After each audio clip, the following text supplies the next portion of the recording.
الحمد لله رب العالمين والصلاة والسلام على سيد الأنبياء والمرسلين محمد وآله وأصحابه أجمعين ومن تبعهم بإحسان إلى يوم الدين أما بعد عن أنس رضي الله عنه قال قال رسول الله صلى الله عليه وسلم لا يتمنى أحدكم الموت لضر أصابه فإن كان لا بد فاعلا فليقل اللهم أحيني ما كانت الحياة خيرا لي وتوفني إذا كانت الوفاة خيرا لي متفق علیہ۔ قابل احترام بزرگوں اور عزیز بھائیوں، گزشتہ درس میں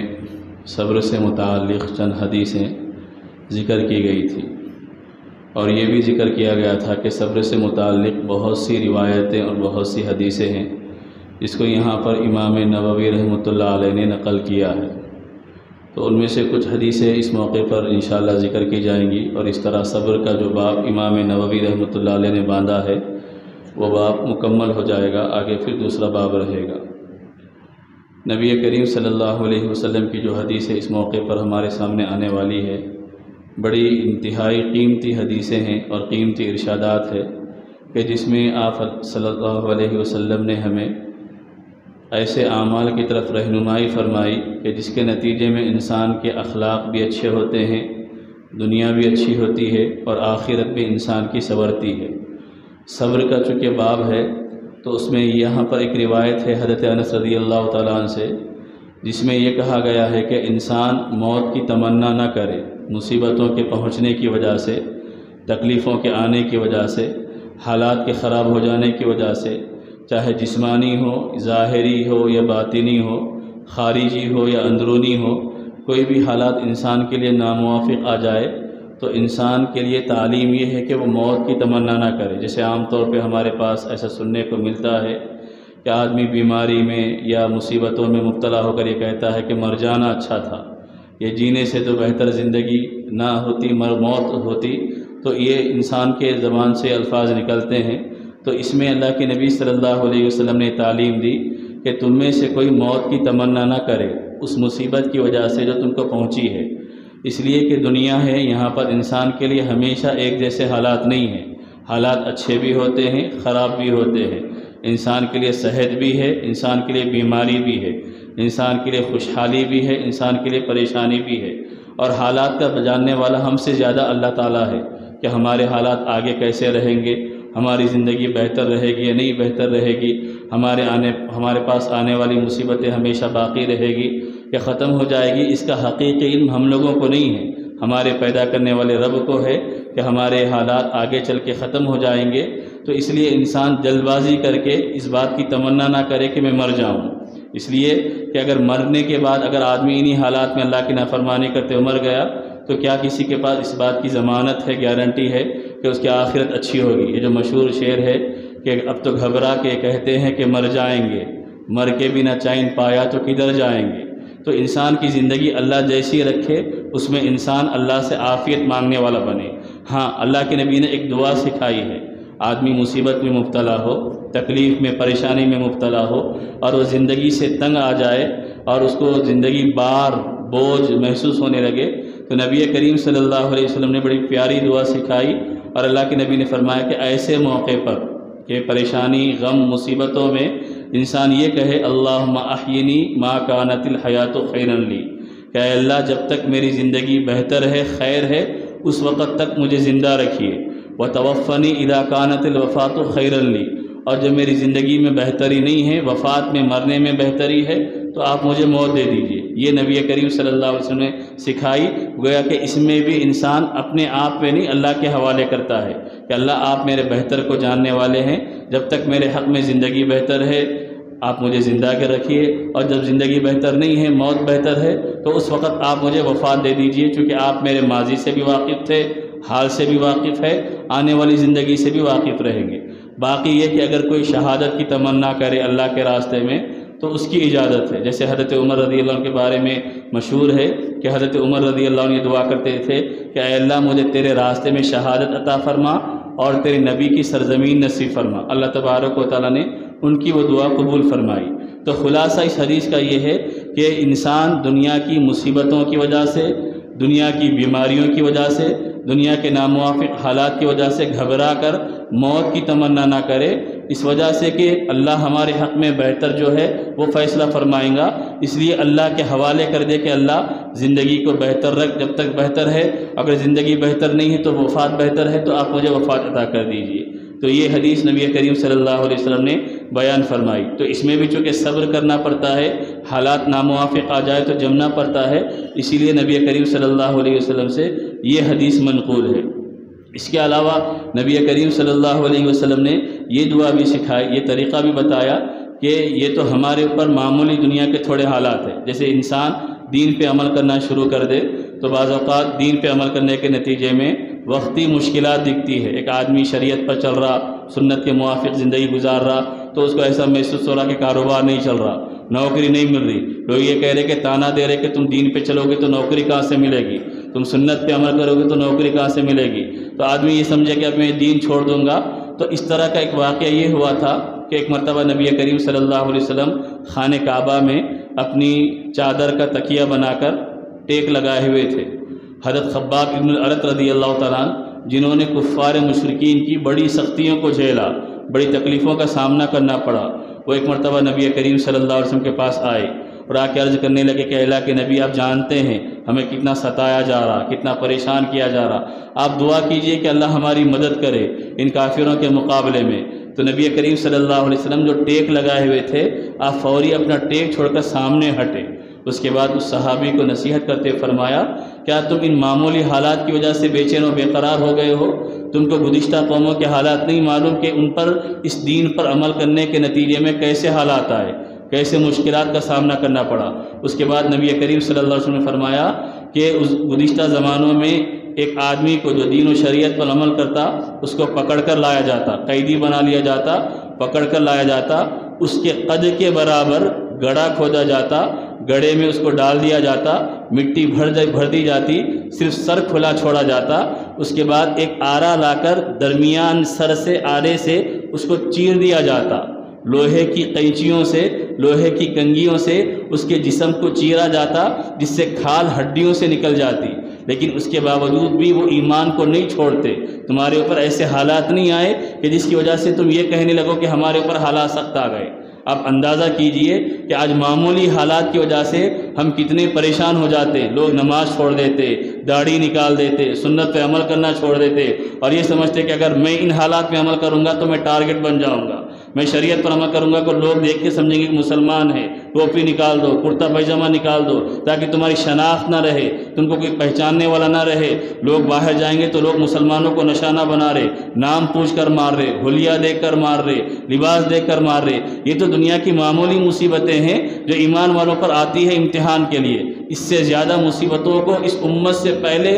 لوگوں نے برداشت کیا۔ تو نبی کریم صلی اللہ علیہ وسلم نے جہاں ایک طرف اس صحابی کو تسلی دلائی، اطمینان دلایا، وہیں ان کو بتایا کہ تمہیں ثابت قدم رہنا پڑے گا۔ اس کے بعد اللہ کے نبی نے خود بشارت دی اور یہ فرمائے گا کہ ایک دور وہ آئے گا کہ ظلم کا خاتمہ ہو جائے گا، ناانصافیوں کا خاتمہ ہو جائے گا، اور انسان اپنے دین پر امن و اطمینان کے ساتھ عمل کرے گا۔ اللہ کے نبی کے زمانے میں ہی اسلام پھیل گیا، مکہ جہاں مسلمانوں کو ستایا گیا، مسلمان فاتح اور کامیاب بن کر اس مکہ میں داخل ہوئے۔ اس کے بعد اللہ تبارک و تعالیٰ نے پوری دنیا میں اسلام کو پھیلایا، اور اسلام آگے چل کر بھی پھیلتا رہے گا۔ یہاں تک تو یہ بات ہوئی۔ آگے ایک حدیث ہے جس کو حضرت ابو ہریرہ رضی اللہ عنہ نے نقل کیا ہے۔ یہ حدیث بخاری اور مسلم کی حدیث ہے، جس میں اللہ کے نبی نے فرمایا، حقیقی پہلوان کون آدمی ہے؟ جسم کے اعتبار سے قوت والا، طاقت والا ہے، جو لڑنے میں چاروں کو پچھاڑ دے اور اپنے سامنے والے کو گرا دے، ناکام کر دے۔ اللہ کے نبی نے فرمایا، حقیقی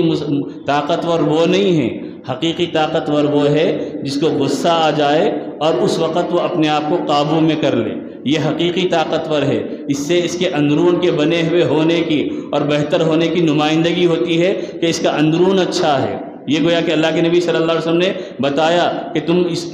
معیار تمہارا یہ ہونا چاہیے کہ تم سامنے والے پہ اپنا غصہ نہ مت نکالو، اور سامنے والے پہ اپنا غضب مت جھاڑو، بلکہ ایسے موقع پر تم اگر اپنے آپ کو کنٹرول کر لو گے، قابو میں کر لو گے، تو یہ تمہارے سب سے بڑے پہلوان ہونے کی علامت ہے۔ کیونکہ انسان عام طور پر غصہ ان لوگوں پر نکالتا ہے جو کمزور ہے، بڑا چھوٹے پہ غصہ نکالتا ہے، امیر غریب پہ غصہ نکالتا ہے، یہ اسی طرح طاقتور کمزور پر غصہ نکالتا ہے، کوئی اپنے مد مقابل پہ غصہ نہیں نکالتا۔ ایسا نہیں ہوتا کہ کوئی غریب امیر پہ غصہ نکالے یا کمزور طاقتور پہ غصہ نکالے، کیونکہ وہ کمزور ہے، وہ غریب ہے، اس کو غصہ نکالنے کی نوبت ہی نہیں آئے گی، سامنے والا خود اپنا غصہ نکال دے گا۔ تو اللہ کے نبی نے بتایا کہ تم ایسے موقع پہ اپنے آپ کو قابو میں رکھو تاکہ تمہاری حقیقی اخلاق والے ہونے کی پہچان بنے گی، اور اس سے تم انسانوں پہ اچھا اثر اور اپنا اچھا تاثر پیش کر سکو گے۔ تو یہ چیز نبی کریم صلی اللہ علیہ وسلم نے سکھائی کہ غصے کے وقت اپنے آپ کو قابو میں کر لو، اس لیے کہ غصہ، اس کے بارے میں کہا گیا ہے الغضب، غصہ یہ دیوانگی کا ایک حصہ ہے۔ جب آدمی پر چڑھ جاتا ہے تو بے قابو و بے قرار ہو جاتا ہے، اور غصے کی وجہ سے پھر اس کی زندگی خراب ہوتی ہے، اس کے حالات خراب ہوتے ہیں۔ کتنے رشتے ہیں جو غصے کی وجہ سے ٹوٹتے ہیں، کتنی طلاقیں ہوتی ہے جو غصے کی وجہ سے ہوتی ہے۔ آدمی غصے میں طیش میں تھا، بیوی کو طلاق دے دیا، اب بعد میں آ کے افسوس کر رہا، شرمندگی کا اظہار کر رہا کہ میں غصے میں تھا، طلاق دے دیا۔ تو ظاہر سی بات ہے غصے میں ہی طلاق دی جاتی ہے، ہنستے کھیلتے طلاق نہیں دی جاتی، مسکراتے ہوئے کوئی طلاق نہیں دیتا۔ تو اس غصے کے بے قابو ہونے کا نتیجہ یہ ہوا کہ اس کی بیوی اس کے ہاتھ سے نکل گئی۔ غصے میں ہے، جب چاہے دیکھو غصہ نکال رہا، دوست اس کے حلقے سے نکل گئے، تعلق والے اس کے حلقے سے نکل گئے، اور آدمی اسے چڑھنے لگا کہ بھائی وہ غصے والا آدمی ہے، اس کے قریب مت جاؤ، اس کے اخلاق خراب ہوتے ہیں، اس کا گھر خراب ہوتا، اس کے تعلقات خراب ہوتے، وہ جہاں جاتا، جس کے پاس بیٹھتا، لوگ اس سے کترانے لگتے کہ ہر بات پہ غصہ ہوتا ہے۔ تو نبی کریم صلی اللہ علیہ وسلم فرمایا کہ تم اپنے غصے کو قابو میں رکھنے والے بنو۔ آگے اس کا طریقہ بھی نبی کریم صلی اللہ علیہ وسلم فرمایا کہ ایک مرتبہ ایک صحابی فرماتے ہیں کہ میں اللہ کے نبی کی مجلس میں بیٹھا ہوا تھا، دو لوگ اللہ کے نبی کے سامنے جھگڑ رہے تھے، لڑ رہے تھے، اور ایک آدمی جس کو لڑ رہا تھا، جس کے سامنے تھا، وہ غصے کی وجہ سے اس کا چہرہ پورا لال ہو گیا، رگیں پھولنے لگی۔ اللہ کے نبی نے فرمایا مجھے معلوم ہے ایک کلمہ، ایک دعا ایسی ہے اگر وہ اس کو پڑھ لے تو اس کا غصہ ٹھنڈا ہو جائے۔ اللہ کے نبی نے فرمایا اگر تم کو غصہ آ جائے تو اس وقت اعوذ باللہ من الشیطان الرجیم پڑھو، اللہ غصے کو دور کر دے گا۔ اس واسطے کہ غصہ یہ شیطان کا اثر ہے، اور شیطان آگ سے پیدا کیا گیا ہے، اس کے غصے کو ٹھنڈا کرنے کا طریقہ یہ ہے کہ شیطان سے پناہ مانگو۔ اور آگے فرمایا گیا اور ایک حدیث میں نبی کریم صلی اللہ علیہ وسلم فرمایا اگر تم غصے میں ہو، کھڑے ہوئے ہو، بیٹھ جاؤ، بیٹھے ہوئے ہونے کی حالت میں بھی غصہ نہیں قابو میں آ رہا تو لیٹ جاؤ، پانی پی لو تاکہ تمہارا غصہ ختم ہو جائے۔ یہ طریقے نبی کریم صلی اللہ علیہ وسلم فرمائے۔ اور آگے ایک حدیث میں اللہ کے نبی نے فرمایا کل قیامت کے دن اللہ تبارک و تعالیٰ اس انسان کو بلائیں گا جو دنیا میں اپنا غصہ نکالنے پر قادر تھا، اس کو اختیار تھا کہ اپنا غصہ اتار سکتا، لیکن اس کے باوجود بھی اس نے اپنا غصہ اتارا نہیں، اللہ کے لیے وہ خاموش بیٹھ گیا۔ اس کو بلا کر کہا جائے گا سارے مجمع میں، یہ حدیث ترمذی کی ہے اور حضرت انس رضی اللہ تعالیٰ سے مروی ہے، معاذ ابن انس رضی اللہ عنہ سے، کہ اللہ کے نبی نے فرمایا اس آدمی کو اللہ سارے مجمع کے سامنے بلا کر کہے گا کہ جنت کی سب سے خوبصورت جو حور تم کو پسند آئے اس کو تم اختیار کر لو۔ یہ نبی کریم صلی اللہ علیہ وسلم نے غصے کو اتارنے کے باوجود، جس کو قدرت ہے اس کے باوجود بھی اپنے غصے کو پی لے تو اس کو یہ انعام اور یہ صلہ دیا جائے گا۔ اب آپ یہاں پر ایک ذہن میں ایک بات یہ آ سکتی ہے، آگے ایک صحابی کا اور ایک سن لیجئے، اس کے بعد ایک سوال کا جواب دیں گے۔ ایک صحابی اللہ کے نبی کے پاس آئے اور آ کے انہوں نے کہا کہ اللہ کے نبی مجھے کسی بات کی وصیت فرمائیے، نصیحت فرمائیے کہ جس پر میں عمل کروں۔ تو اللہ کے نبی جو لوگوں کی نفسیات سے واقف تھے، آنے والا کس مزاج کا ہے، کس ذہن کا ہے، کس ذوق کا ہے، اللہ کے نبی کو معلوم تھا، سب سے زیادہ لوگوں کی نفسیات کی رعایت کرنے والے، اس لیے بار بار صحابہ نصیحت کی تلقین گزارش کرتے اللہ کے نبی ہم کو نصیحت فرمائیے۔ تو اللہ کے نبی صلی اللہ علیہ وسلم کا معمول تھا سامنے والے کو دیکھتے کہ وہ اس کو کس چیز کی کمی ہے اس کی طرف اللہ کے نبی توجہ دلاتے۔ جیسا ایک صحابی کا یہاں پر واقعہ ہے کہ وہ آئے اور آ کے کہنے لگے کہ مجھے نصیحت فرمائیے۔ اللہ کے نبی نے فرمایا کہ لا تغضب،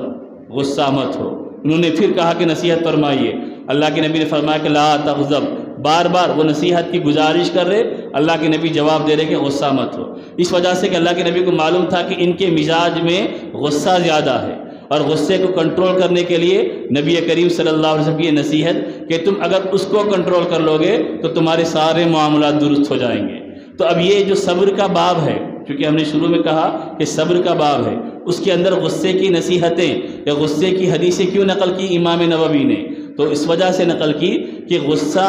قابو میں اسی وقت آئے گا جب انسان کے اندر صبر کرنے کا مزاج ہوگا۔ غصہ قابو میں اس وقت آتا ہے جب واقعی آدمی کے اندر صبر کرنے کی کیفیت پیدا ہو جائے گی تو وہ غصے کو بھی قابو میں کرے گا۔ تو ان حدیثوں کا خلاصہ جو ہم لوگوں کو ملتا ہے وہ یہ ہے کہ انسان اپنے آپ کو اچھا بنانے کے لیے، اخلاق والا بنانے کے لیے اپنے غصے کو قابو میں کرنے والا بنے۔ اور غصے اچھا یہاں پر ایک بات آپ ذہن میں یہ بھی رکھیں کہ بعض اوقات غصہ ظاہر کرنا ضروری بھی ہوتا ہے اور بعض اوقات ضروری نہیں ہوتا۔ یہاں جو حدیثیں بیان کی گئی ہے وہ غیر ضروری جگہوں پر غصہ ظاہر کرنا منع کیا گیا ہے۔ آپ کے سامنے آپ کا بیٹا سنت کا مذاق اڑائے اور آپ خاموش بیٹھ جائیں کہ نہیں میں غصہ نہیں کروں گا، یہ بے غیرتی ہے۔ یہ وہاں پر غصہ کرنا ذمہ داری ہے، وہ ڈانٹنا، جیسے اللہ کے نبی نے فرمایا بچہ 10 سال کا ہو جائے نماز نہ پڑھے تو تنبیہ کرو، ڈانٹو، وہاں غصے کا اظہار کرنا جہاں مقصود ہے وہاں غصہ اظہار کرنا ضروری ہے۔ آج ہماری صورتحال یہ ہے ہمارے گھر میں شریعت کی مخالفت ہو ہم غصہ نہیں کرتے، لیکن جہاں دنیا کا معاملہ آ جائے وہاں باپ کو بہت غصہ آتا ہے، ماں کو بہت غصہ آتا ہے، باپ گنانا شروع کرتا میں اتنے پیسے ماہانہ خرچ کر رہا ہوں، پڑھائی پہ خرچ کر رہا ہوں، کپڑے پہ خرچ کر رہا ہوں، گاڑی پہ خرچ کر رہا ہوں، سہولتیں دے رہا ہوں، لیکن پڑھنے کے لیے تیار نہیں۔ وہاں پر غصہ آ رہا، انسان کے ذہن و دماغ میں یہ بات اس کی اہمیت کی ہے، لیکن وہی بیٹا بے نمازی بن کر جی رہا، راتوں کو آوارہ بن کر پھر رہا، سنت و شریعت کا مذاق اڑانے والا بن گیا، گھر میں دین نہیں ہے، ہماری نگاہوں کے سامنے شریعت کی تعلیمات پامال ہو رہی، لیکن وہاں ہمارے کو غصہ نہیں آتا۔ تو اس کا مطلب یہ ہے کہ جو ہمارے اندر کا مزاج بننا چاہیے تھا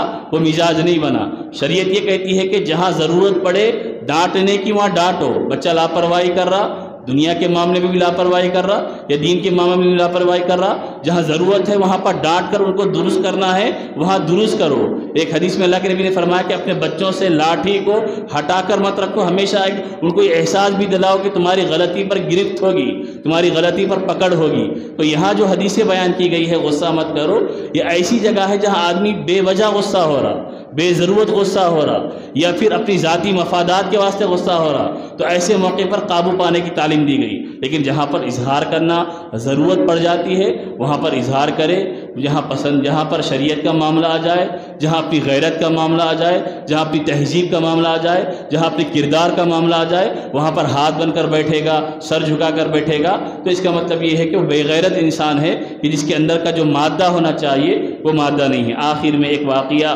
حضرت عمر رضی اللہ عنہ کا سن لیجئے، اس میں اور بھی حدیثیں تھیں لیکن یہاں پر باب ہمارا مکمل ہو جائے گا۔